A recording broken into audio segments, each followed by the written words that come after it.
ReZero est l'un des meilleurs animés de ces dernières années. Déjà parce qu'il traite vraiment bien de l'art.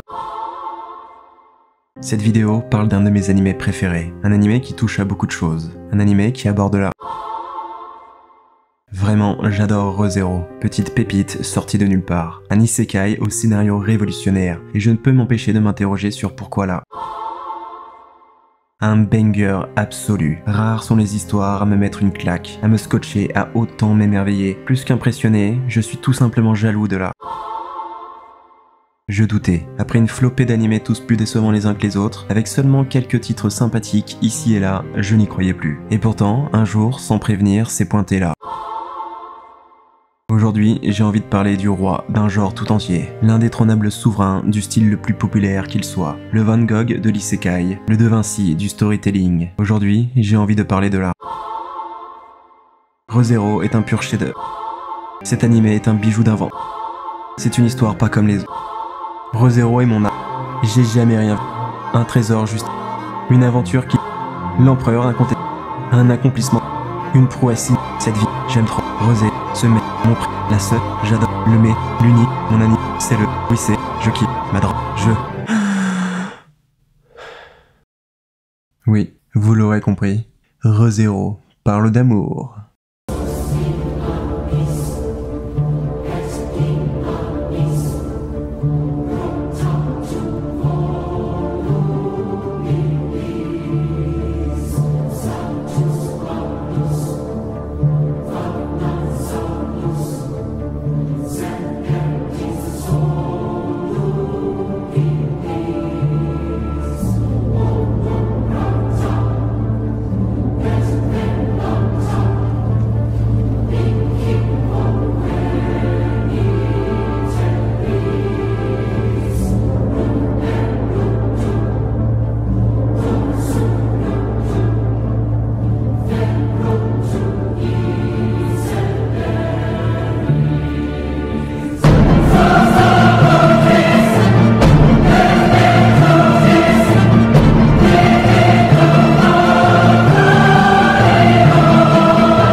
Délicieusement approprié.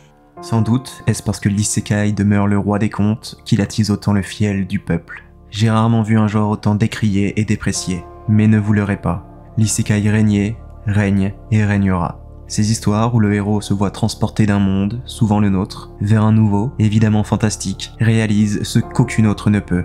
Elles réconcilient les deux principes fondamentaux de la fantaisie. Un monde merveilleux et un héros à qui on peut s'identifier.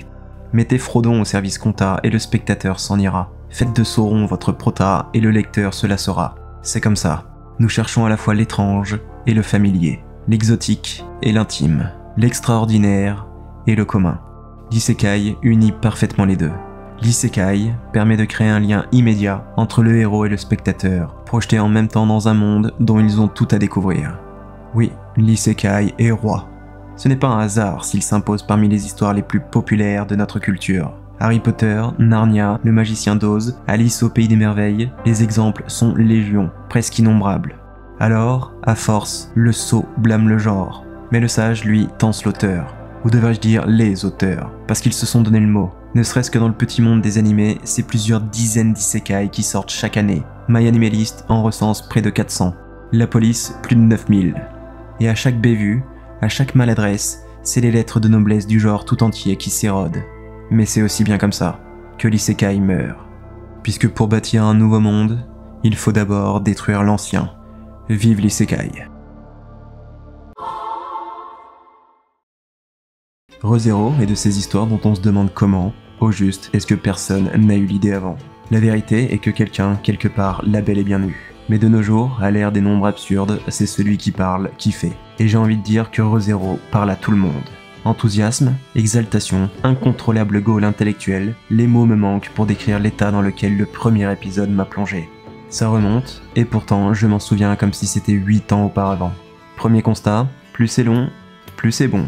Quand un studio force la main aux responsables des chaînes de télé, souvent peu familières au concept d'empathie, pour pondre un premier épisode de 50 minutes, c'est qu'ils ont jugé ne pas pouvoir faire autrement. C'est que leur histoire nécessitait 1 heure de préparation. C'est qu'au lieu de pomper les grands, ils préféraient faire les choses en grande pompe. Aussi se retrouve-t-on avec un véritable film en guise d'introduction. Nulle surprise alors de découvrir plus d'âme, de goût et de souffle dans la première minute de ReZero que dans toutes les saisons combinées de quasiment tous les autres isekai réalisés avant comme après. Pour cause, les 12 premières secondes spoilent la mort du héros. Et je ne sais pas pour vous, mais moi celle-là on ne me l'avait jamais faite. L'attraction est immédiate. On cut plusieurs fois entre la fade et triste routine de Subaru et sa mort, antithèse absolue à son extrême monotonie. En quelques instants, l'anime a su aborder la vie comme la mort. Ça risque d'être difficile de faire un contraste plus saisissant. Et après 1 minute et 45 secondes, Subaru ferme les yeux dans notre monde et les réouvre dans un autre. Même la génération TikTok n'a pas encore eu le temps de décrocher, et l'auteur ne leur en laissera pas l'occasion. J'ai rarement vu un anime aussi captivant que ReZero. Action, aventure, comédie, drame, horreur, romance, mystère. Réunir tous les genres n'est pas donné à tout le monde. Je ne crois pas qu'il y ait une meilleure recette au désastre, à vrai dire. Et pourtant, tout se mélange parfaitement. Pas un grumeau dans la béchamel, pas un morceau dans la purée, pas un machin dans le truc. Faut dire que Tapei Nagatsuki a bien touillé. Savez-vous comment il a accouché du pitch aussi singulier qu'efficace de ReZero? Eh bien lui non plus. Attention, je cite ces mots. Je voulais juste raconter l'histoire d'un gars aidant une belle fille aux cheveux argentés. Et j'ai simplement inventé le reste au fur et à mesure. Voilà. Ouais, vous avez bien entendu. Pour lui, toute son histoire, les implications complexes d'un retour dans le temps, les conséquences métaphysiques d'une boucle temporelle, le monde fascinant qu'il a dépeint et les personnages plus vrais que nature qu'il a créés de toutes pièces ne sont que le reste. Tout ce qu'il voulait, c'était une belle fille aux cheveux argentés. Je sais pas si je dois rire ou pleurer. Je sais pas si l'homme est un génie ou un dégénéré. Je sais pas si je viens de tuer la magie ou si elle vient juste de se manifester. Ce que je sais par contre, c'est que, apparemment sans même le vouloir, Nagatsuki a offert une leçon de storytelling à tout le monde. Bordel que je le hais. La mort réversible. C'est sur ça que repose l'entièreté du pitch. Un concept envoûtant qui emprunte aux histoires de boucles temporelles mais ne s'y limite pas pour autant. Puisque si dans Un jour sans fin ou Outer Wilds on revient tout le temps au point de départ quoi qu'on fasse, Subaru, lui, doit mourir pour revenir. Et à la manière d'un jeu vidéo, l'entité contrôlant son destin lui offre régulièrement des points de sauvegarde d'où il se réveille. Ici, sans mort, pas de retour. Il pourrait vivre tranquillement toute sa vie et ne pas découvrir son remarquable pouvoir. Le monde est sa boucle, et il est sa propre prison. S'il revient, c'est que ça s'est mal passé. S'il revient, c'est pour choisir sa réalité. Une réalité où il sera en sécurité, accepté, et peut-être même aimé, qui sait. Je pense que la plupart d'entre vous seront d'accord. Le pitch est enchanteur, mais il aurait très vite pu partir en sucette. Dans les mains d'un autre auteur, l'histoire aurait perdu tout intérêt dès l'épisode 5. Le héros succomberait à répétition pour devenir un être omniscient et quasiment omnipotent avant de parvenir à ses fins à chaque fois. Seulement, comme on le verra plus tard, au lieu d'être parfait, Subaru, lui, est humain. Et aussi ironique que cela sonne, un homme n'est pas fait pour mourir.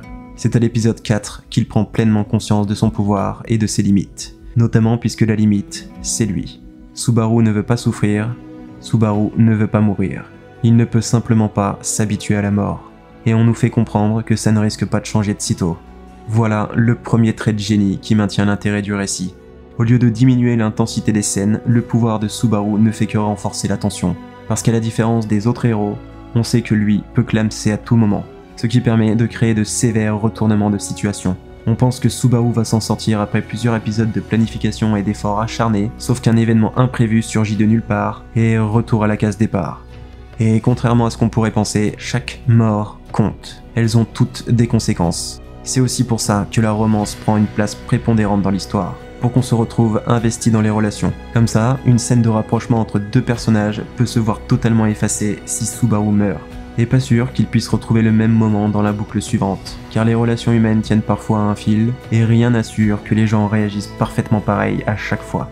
L'exemple qui me vient en tête est lorsqu'Emilia lui offre un moment de tendresse sur ses genoux. Elle l'a vu se surmener en tentant de sauver les apparences, mais je suis pas sûr que Subaru pourrait reproduire un tel comportement sur commande. C'est sa fébrilité qui a poussé Emilia à agir de la sorte, et c'est le traumatisme des boucles passées qui l'a plongée dans cet état fébrile. Une de plus, ou une de moins, et le moment n'existe tout simplement jamais. Et puis même sans ça, c'est toujours un plaisir de voir comment Subaru va bien pouvoir se sortir de situations inextricables en apparence, de le voir se planter encore et encore avant de tout recommencer. Sans même parler du fait que Subaru n'a pas de contrôle sur son pouvoir. On ne sait pas s'il reviendra au même point de sauvegarde la prochaine fois, ou quand un nouveau se déclenchera. Alors, on en vient évitablement à se questionner. Quelle réalité va devenir la bonne? Va-t-il tout perdre une fois de plus? Est-ce qu'au moins sa lutte actuelle a un sens? Des questions auxquelles seule la mort a la réponse. Et le second trait de génie est que ne pas mourir aussi a ses conséquences. La première vraie boucle de l'emmerde se déroule au manoir. Subaru meurt une première fois sans comprendre comment. Puis, à la deuxième, c'est encore moins clair, car il se prend une double peine, le pauvre. Il allait déjà mourir de la malédiction, mais Rem arrive pour enfoncer le clou avec son bilboquet géant. Loin de se douter que la petite servante kawaii était en fait folle alliée, Subaru mise sur un assassin. Ce n'est qu'à la boucle suivante que tout s'éclaire. Mais voir la haine viscérale et parfaitement injustifiée de Rem le plonge dans le désespoir le plus total. Alors, quand il se réveille, Subaru demande à Béatrice de le protéger. Ce qui semble être une bonne idée en théorie, seulement ça prend des proportions dramatiques. Parce que s'il survit bel et bien jusqu'au prophétique 5e jour, la morsure du chiot qui lui était destinée incombe finalement à Rem. Et sa jumelle n'est pas franchement jouasse d'apprendre la nouvelle. Ce qui crée une violente dispute dans le manoir. Roswell est même sur le point de se mettre à jongler. Oui, Subaru a survécu, mais il en a payé le prix. Et à ce moment-là, pour lui, le coup s'avérait encore plus cher que la mort. C'est brillant. Ça illustre parfaitement le fameux effet papillon, les innombrables répercussions des retours de Subaru, l'infinité de scénarios possibles et en même temps l'immuable causalité du destin. Le héros est pris au piège. Ce qu'il ne fera pas aura autant de conséquences que ce qu'il accomplira. Pour conclure, un proverbe chinois dit que la vie est la voie de la mort et la mort la voie de la vie. Je crois qu'aucune phrase ne pourrait mieux décrire le pitch de ReZero. Pour continuer à vivre, Subaru devra mourir. Et pour mourir, il devra s'efforcer de vivre.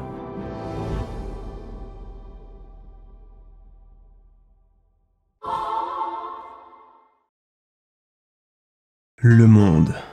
Certains prétendent qu'il est méchant, d'autres qu'il est fou, et d'aucuns qu'il est beau, cruel, gris, bleu, plat ou à toi. Ce qui est sûr, c'est que celui de ReZero est unique. En plus du scénario, c'est le second élément qui m'a tout de suite séduit. Et il y a sans doute deux facteurs qui jouent sur ça. Premièrement, la répétition des boucles temporelles ralentit l'exploration. Et forcément, moins on en a, plus on en veut. Deuxièmement, et c'est de loin le plus important, le réalisme de Subaru déteint sur son environnement. Homme normal, propulsé dans un univers de malade, cela rend tout ce qui l'entoure beaucoup plus impactant. La moindre menace peut très vite devenir un danger mortel. Et inversement, un fruit anodin peut sauver le coup, sa vie, et empêcher qu'on doive se retaper une boucle de l'enfer. À l'inverse d'un héros surpuissant écrasant son monde, la faiblesse de Subaru magnifie le sien. Puisque lui a d'autant plus besoin de découvrir, d'apprendre et de savoir. Ça pourrait devenir une question de vie ou de mort. Mais quand bien même, je persiste. Le monde de ReZero est fascinant. Rien que le premier épisode met l'eau à la bouche. Le vieux Rom, décrit comme un géant, qui nous parle des météores, ces objets magiques utilisables par tous. Elsa, la tueuse chevronnée et bien vislarde comme on les aime. Felt et sa bénédiction du vent, lui permettant de sauter partout. Pratique pour se faire trancher encore plus vite. Et enfin, la principale révélation du prologue. Satella, la sorcière de l'envie. L'incarnation du tabou, un nom que tout le monde craint et qui semble intimement lié à l'héroïne. Mais aussi, comme on l'apprendra plus tard, au héros. Miam. Et on est encore qu'au hors-d'œuvre. Parce qu'au cours des épisodes qui suivent, on va nous servir ce que j'ose appeler un véritable festin. Plat après plat. Reinhard, maître épéiste de la famille la plus badass qu'il soit, les Van Astrea. Apparemment, le rouquin est le top dog de ce monde. En tout cas, son jeu de jambes aura mis tout le monde d'accord. Même Elsa n'arrive pas à cacher sa hype. Béatrice, qui explique la différence entre chamanisme et sorcellerie, deux sous-catégories de la magie, rajoutant que la première provient d'un pays nordique nommé Gusteko. Recoupée à l'origine de la chasseresse d'entrailles, on peut déjà vaguement imaginer la sympathique ambiance hivernale du Nord. Le cours de Puck sur la différence entre les magiciens qui utilisent leur propre mana et les invocateurs qui puisent dans le mana ambiant. Il aborde ensuite le portail, la porte interne par laquelle on absorbe et relâche le mana, ce qui montre que l'auteur a quand même déjà pas mal cogité sur les règles de sa magie.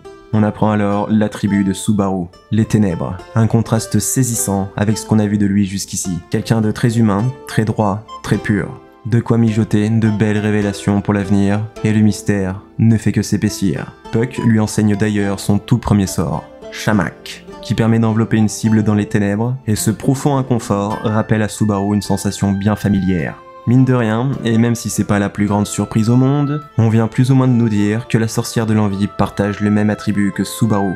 Il y a aussi le clown jongleur saltamanque, humblement présenté comme le plus grand magicien au monde, rien que ça.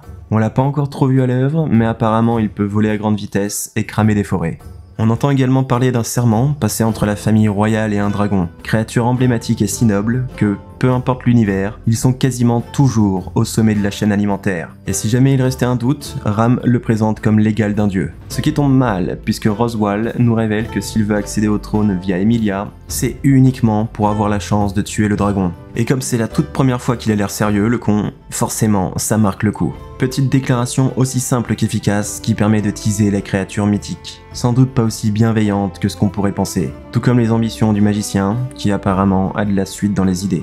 Même si tout ça n'a rien de véritablement original, le fait que les infos arrivent au compte-gouttes rend tout plus spécial. Comme si on avait dû diligemment travailler pour obtenir un peu de l'or. Mais j'ai évidemment gardé le plus intéressant pour la fin.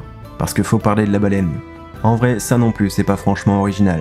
Loin de là même. Une baleine volante, et plus généralement les animaux aquatiques en lévitation dans les airs, c'est une idée bien ancrée dans la fantasy. Et ce, pour plusieurs raisons. Déjà, parce que le plus gros animal de l'histoire n'a rien à foutre dans le ciel. C'est même le dernier truc qu'on s'attend à voir en levant la tête. Ce qui en fait donc une cible privilégiée. Non seulement c'est cool, mais surtout ça crée instantanément un sentiment de malaise. Une stupeur, un décalage tel avec notre réalité qu'on comprend tout de suite qu'on n'est clairement pas dans notre monde. Les baleines sont aussi des animaux majestueux, associés à bon nombre de légendes provenant de plusieurs cultures, ce qui rajoute une couche de mythe bienvenue à l'univers. Symboles de liberté, elles sont source d'émerveillement et offrent une critique des problèmes environnementaux, suggérant un monde où elles sont menacées et ont donc besoin de s'adapter pour survivre. C'est déjà pas mal du tout, mais ReZero va plus loin, parce que la baleine blanche a quelques singularités. Créée par la sorcière de la gourmandise il y a 400 ans, elle est l'une des 3 grandes bêtes démoniaques, les créatures les plus craintes au monde et à l'espérance de vie infinie. Véritable catastrophe naturelle, elles laissent rarement des témoins de leur carnage. Ce qui n'est quand même pas de bol, vu qu'à la base, elles ont été créées pour résoudre les problèmes de famine du royaume. Faut dire que c'est un sacré morceau de barbac qui flotte. La taille de la baleine blanche est estimée à plus de 50 mètres de long. Elle revêt une peau aussi dure que la pierre, elle-même recouverte de petits poils dispersant l'énergie des attaques magiques. Mais le vrai pouvoir de la baleine blanche réside dans les 2 sortes de brouillard qu'elle produit. Un premier, appelé le brouillard de diffusion, dont elle s'enveloppe pour se dissimuler et apparaître sans prévenir, et qui cause aussi des problèmes mentaux aux personnes à proximité, leur donnant la sensation d'entendre le crissement d'un ongle sur un tableau à craie. Et un second, le brouillard d'annihilation, autrement plus dérangeant parce que lui peut tout simplement effacer l'existence d'une personne prise dedans. Alors j'ai pas trop compris comment ça marchait, parce qu'apparemment certains se souviennent et d'autres non, donc je sais pas si c'est à la gueule du client ou au petit bonheur la chance, mais dans les deux cas, c'est pas ouf. Les malheureux qui ne sont pas affectés se retrouvent seuls pour pleurer quelqu'un n'ayant jamais existé.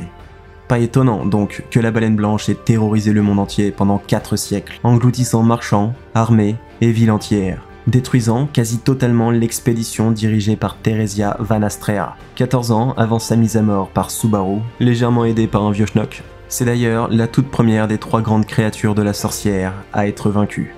Et si j'ai plutôt bien apprécié la première, j'ai adoré la seconde. Là, pour le coup, on rentre clairement dans l'originalité. Le grand Lafrid, des lapins cornus qui se multiplient à l'infini et partagent une conscience collective. Ils ont l'air mignons tout plein, jusqu'au moment où ils se disent que vous ressemblez étrangement à une carotte. Sorte de lapin blanc qui n'en aurait strictement plus rien à foutre d'être en retard. Leur kiff, à eux, c'est pas tant de courir que de bouffer. Véritable personnification de la peste, ils ont beaucoup trop la dalle pour laisser le moindre témoin, et sont si impatients qu'ils attaquent toujours leur repas par le dessert, soit, dans ce cas-là, le mage le plus puissant aux alentours. Et ce sont ces adorables boules de poils qui infligent la mort la plus traumatisante de Subaru à ce jour, lentement dévoré vivant par des saloperies de lapins. Je sais pas vous, mais moi j'ai quand même hâte de voir la dernière bête, le serpent noir.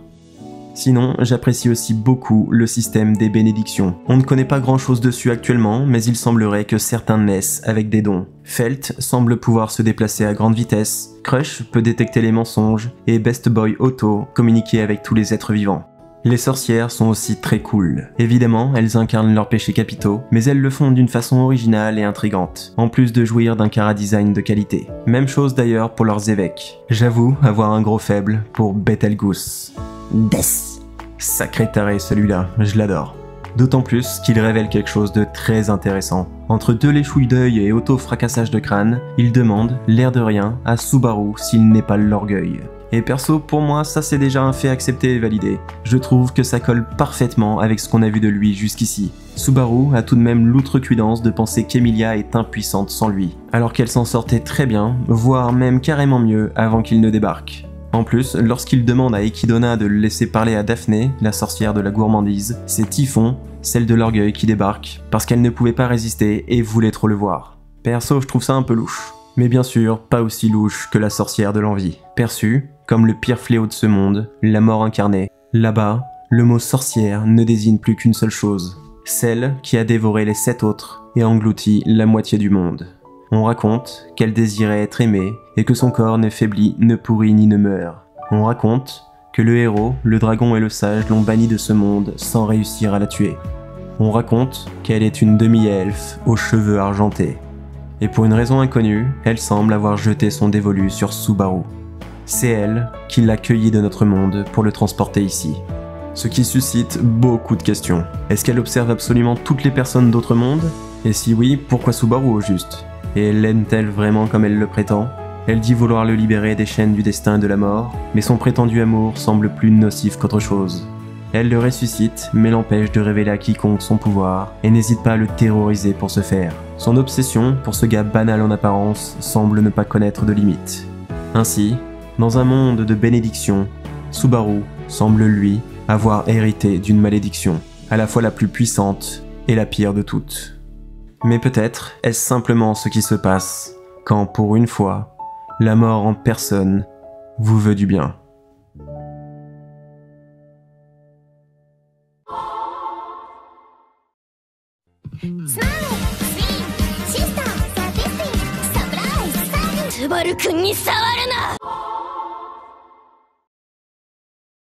Un constructeur automobile, un groupe d'étoiles de la constellation du Taureau observé depuis le néolithique, le verbe japonais se réunir, l'expression finir sous le barreau, si lorsque vous prononcez son nom, la plupart pensent à une voiture, les vrais, eux, voilà un des meilleurs héros jamais dépeints dans une fiction. Je ne m'étais pas aperçu à quel point j'exécrais les protagonistes d'anime, et plus particulièrement ceux d'isekai, avant que Subaru n'apparaisse de nulle part pour me mettre une tarte. Et pour être précis, ce n'est pas de la haine que je ressens pour la plupart de ces personnages, mais quelque chose de bien pire, une profonde indifférence. Ils sont plats, lisses et parfaits. Subaru, lui, est contrasté, haut en couleur et radicalement vulnérable. Physiquement tout d'abord, parce qu'en dépit de sa musculation lui octroyant une force de préhension de 70 kg, l'auteur affirme qu'il figure parmi le top 5 des personnages les plus faibles de son histoire. Même Otto lui file une correction sans peine, c'est dire, mais sa véritable faiblesse est plus profonde.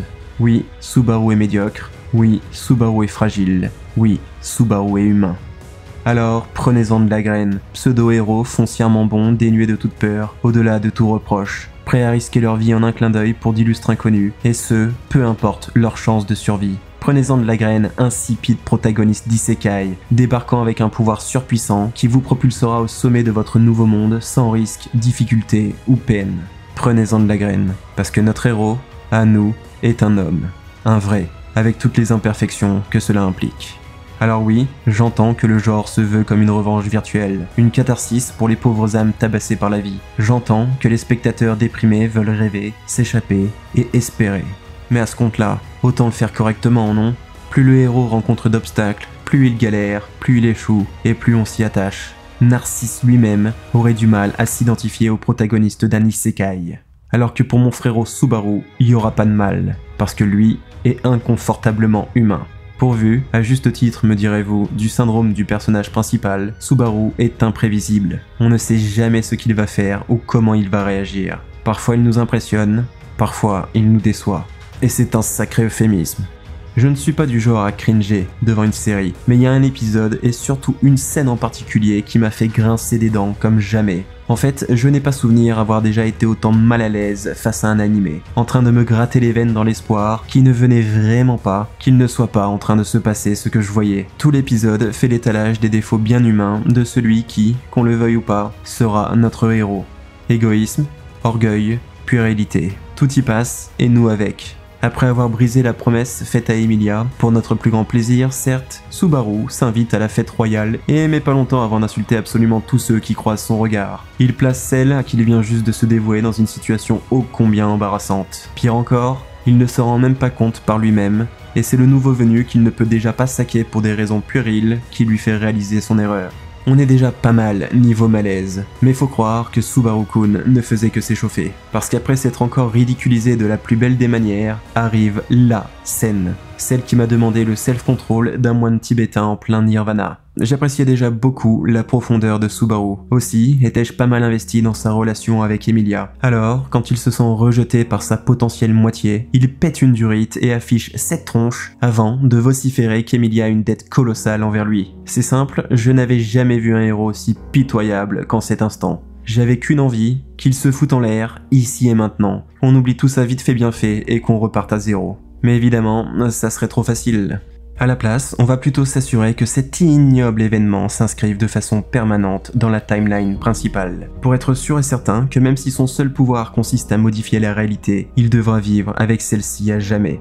Et pourtant, c'est bel et bien dans la nature de l'homme que d'agir ainsi. Même la plus sainte des personnes s'est comportée comme une illustre merde au moins une fois dans sa vie. Plus j'y songe, et plus ça m'attriste de me dire que ReZero est le tout premier vrai isekai. Le premier à se souvenir que son héros est un être humain capable du meilleur, certes, mais aussi du pire.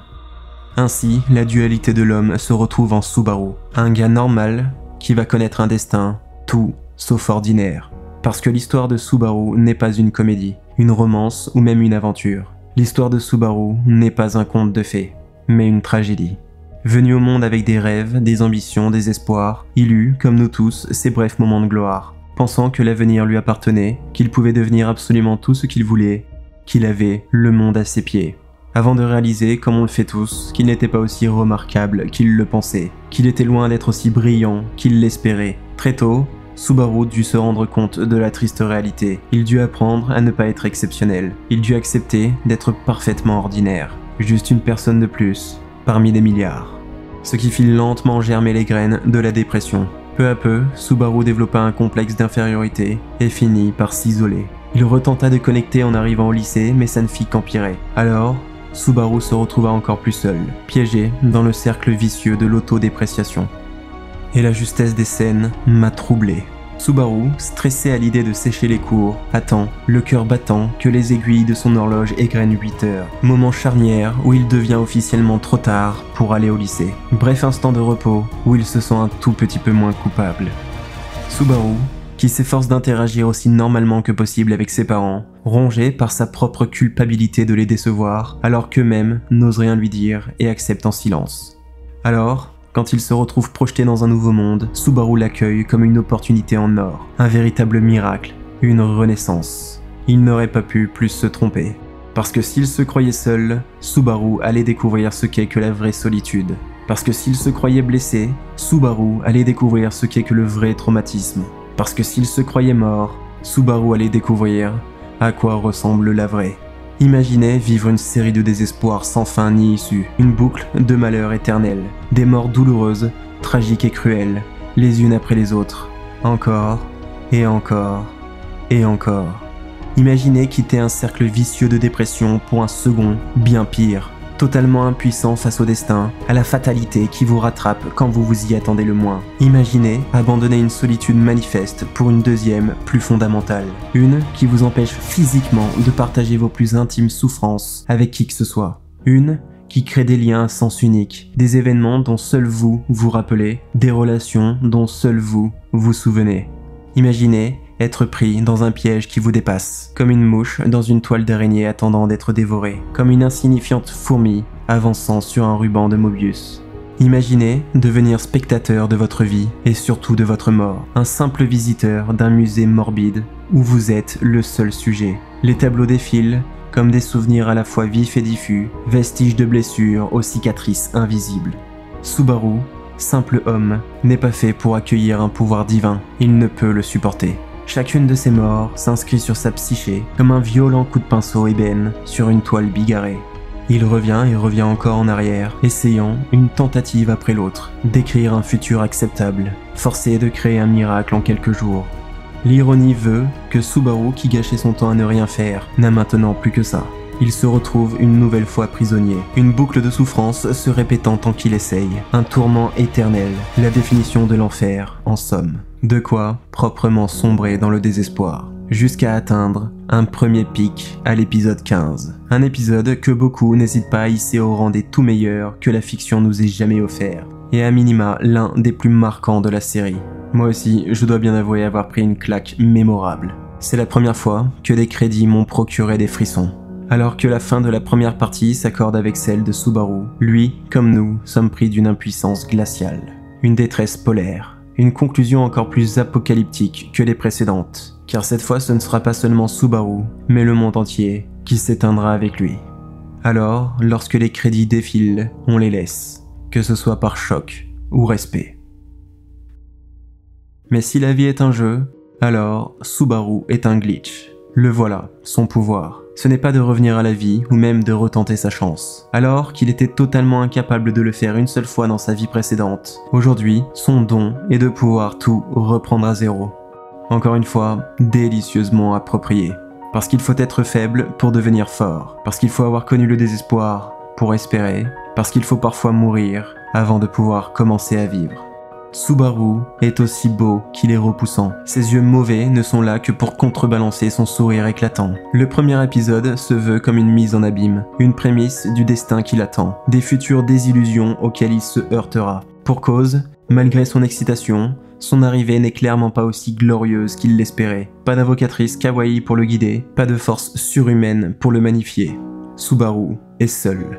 Mais cette fois, plus pour longtemps. Parce qu'il est bien décidé à ne pas gâcher cette nouvelle et sans doute dernière opportunité. Quitte à sauter d'une falaise vers des rochers acérés, quitte à craquer sur les genoux de sa dulcinée, quitte à devoir mourir pour avancer.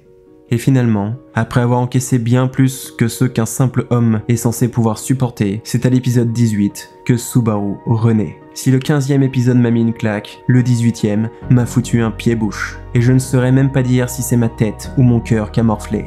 Je me répète, mais encore une fois, c'est d'une justesse affolante. Presque 30 minutes de conversation qui passent en quelques instants. Ironiquement, cette fois, aucun temps mort. Chaque réplique frappe plus fort que n'importe laquelle des boucles. Le terrible abandon de Subaru, résigné qui ne veut plus souffrir, les doux rêves de Rem, qui sait qu'ils ne se réaliseront jamais, les lourds aveux de Subaru, dont le vrai traumatisme reste la haine qu'il se voue, l'inconditionnel amour de Rem, qui vient le délivrer.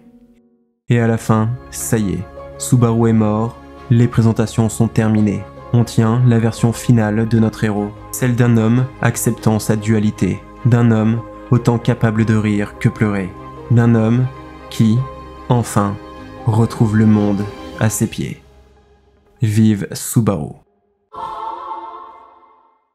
Oui, ReZero parle d'amour. Celui d'un jeune gars sympathique au possible, bien qu'un poil trop utopique. Quelqu'un qui vit à 200%, avec des bas abyssaux et des hauts célestes, luttant contre une méchante tendance à se mettre plus bas que terre. Celui d'une ogresse qui n'a jamais été que la moitié d'elle-même, avant qu'enfin un peintre amateur et maladroit ne fasse tomber sa palette pour remettre des couleurs sur un monde gris. Celui d'un vieil homme abandonné, d'un tigre qui préférerait haïr qu'aimer, du plus malchanceux des marchands qui n'hésite pourtant pas à aider, d'une elfe aux cheveux argentés qui réalise que la solitude se vit mieux accompagnée, mais surtout l'amour de soi qui, peu importe le monde dans lequel vous vivez, s'avère indispensable pour avancer. ReZero est une déclaration d'amour pour un genre qui s'était égaré, parce que cet animé est l'antithèse des pseudo-isekai sortis jusqu'ici, multiples contrefaçons pour ceux qui souhaitent balayer leurs problèmes sous le tapis et s'offrir un petit moment de paix aussi éphémère qu'ils méritaient. Puisque pour une fois, au lieu de s'échapper, ils sont, via Subaru, mis face à leurs responsabilités, en espérant qu'à travers ce jeune homme pavant la voie, ils trouveront, eux aussi, la force d'affronter leur dure réalité. ReZero est une déclaration d'amour pour les plus fatigués. Plus qu'une simple série, elle offre à ceux qui en ont vraiment besoin une chance, une opportunité. Celle de faire comme l'un des rares protagonistes méritant vraiment de s'appeler héros. Quelqu'un qui montre à ceux qui en douteraient encore qu'il est toujours possible de reprendre son histoire à zéro.